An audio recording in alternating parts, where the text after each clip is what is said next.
Retirement पर श्यामसुंदर जे सते जेपरी नुआ एक दुनिया थिला।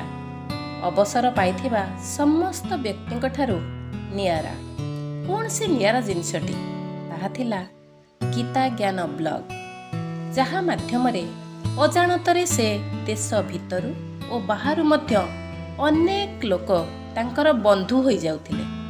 से कंप्यूटर स्क्रीन दुनियार छोटिया द्वार रे सते जेपरी सारा दुनिया को देखि पारुथिले, निज कथा कहूथिले और अन्य कथा मनोमती मध्य शुणुथिले। सते जेपरी तांकर कथा शिखिबा और कथा बांटिबा आदत रे पड़ी जाइथिला। प्रतिदिन अनेक समस्या पंडित जी को मेल को आसे। सबुर समाधान से गीता ज्ञान माध्यम रे किछि ना किछि हीरा परी चमकदार सूत्र बाहर करती, जहा कि लागे सते जेपरी अंधार घरे हीरार किरण। किंतु सबुबेले दूर लोक मानकर समस्या बुझिबा तांका पक्षरे बहुत सहज हुए। किंतु निज आखपाख समस्या को देखी निजे भी मध्य केउंठी ना केउंठी टिके दुर्बल भली अनुभव करती। सेमानंकर दुख निज दुख भली भाभी से दुखी हुअंती। एहा पंडित जी को पाई सबुठु बड़ मुस्किल काम हुए। काली तांको सहित एई भली एक समस्या देखा देइछि। तांकर सबुठारु प्रिय सांग रवि, जिए कि तांको पड़ोसी मध्य तांकरी पत्नी रश्मि देवी हठात राति अधारू ये पृथ्वी को अलविदा कही चिरदिन पाई विदाय नैछंती। जेउ फैमिली पंडित जी बहुत घनिष्ठ संपर्क थिला। रश्मि मृत्यु को सांग रवि आदौ सहाय करि पारु नथिला। एपरि चेताशून्य होई रहुथिला, जेपरि मृत्यु राजा देखिले मध्य तांको आखिरु दुई धार लुह हुए तो बहिजिव। रविर एपरि परिस्थिति को समस्तंकु असह्य करुथाए। से निजर भारसाम्य हरई बसिछि। पंडित जी मध्य दुखरे निश्चल और नीरव। सांगर ए अवस्था को देखि पत्थर मध्य तरली जीव। रश्मिर मृतदेह को पुरी को नियागला। स्वर्गद्वार रे दाह कार्य करागला। रवि मध्य रश्मि पाखरे बसी थाए। तार होश न थाए। धीरे धीरे दुख सागर रे डुबी डुबी गला भली लागुथाए। दाह कार्य सरीगला। रवि एकुटिया एक बेंच रे बसी निष्पाप शिशु भली आबाक होई चाहि थाए। पंडित दूररू एसब को लक्ष्य करुथांती। एही समय रे पंडित चेष्टा कले किपरि रवि को ए अवस्थारू मुक्त करिवे। ताकू किभली सत्य को स्वीकार करने को साहस देवे।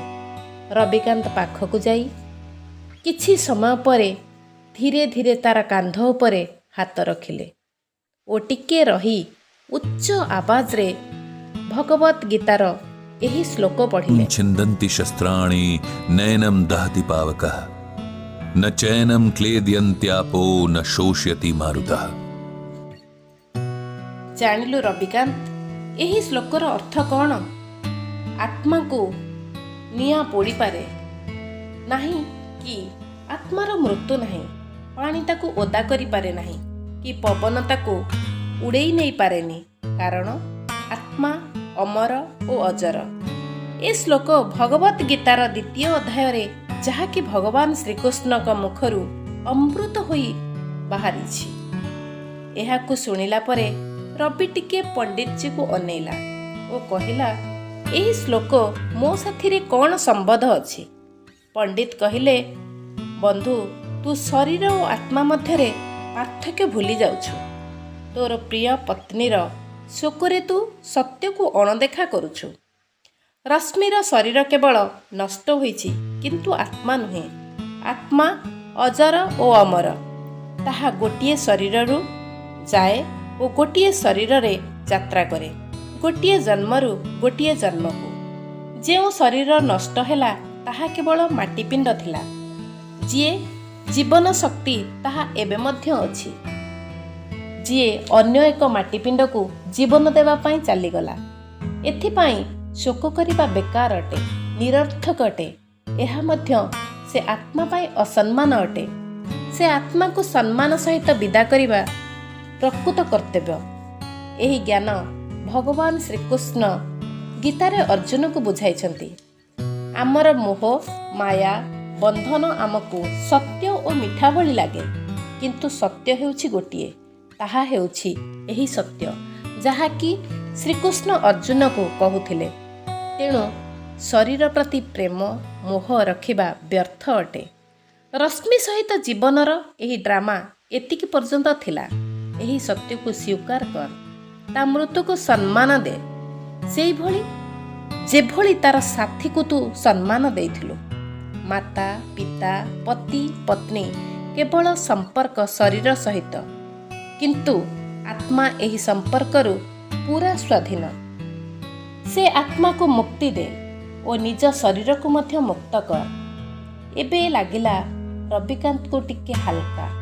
ଧୀରେ ଧୀରେ ସେ ସତ୍ୟକୁ ସ୍ୱୀକାର କରିବାକୁ ଲାଗିଲା ଏବଂ ଗୀତା ଜ୍ଞାନକୁ ଅଧିକରୁ ଅଧିକତର ବୁଝିବାକୁ ଲାଗିଲା। ମନେ ମନେ ଭଗବାନ ଶ୍ରୀକୃଷ୍ଣଙ୍କୁ ପ୍ରଣାମ କଲା ଓ କହିଲା, ଭଗବାନ ଶ୍ରୀମଦ୍ ଭଗବତ ରୂପେ ସବୁ ସମସ୍ୟାର ସମାଧାନ ପ୍ରଥମରୁ ସତେ ଯେପରି ଲେଖିଛନ୍ତି, କେବଳ ତାକୁ ଖୋଜିବା ବୁଝିବା ଜରୁରୀ। ଆଜିର ଗୀତା ଜ୍ଞାନ ଏତିକିରେ ସରିଲା। ଯଦି ଗୀତା ଜ୍ଞାନ ଭଲ ଲାଗୁଥାଏ ତେବେ କମେଣ୍ଟ, ଲାଇକ୍ ଓ ସେୟାର କରିବେ। ତତ୍ ସହିତ ଆମର ଚତୁର୍ଥ ଏପିସୋଡ଼ ଶୁଣିବା ପାଇଁ ଅପେକ୍ଷା କରନ୍ତୁ। ଧନ୍ୟବାଦ, ନମସ୍କାର।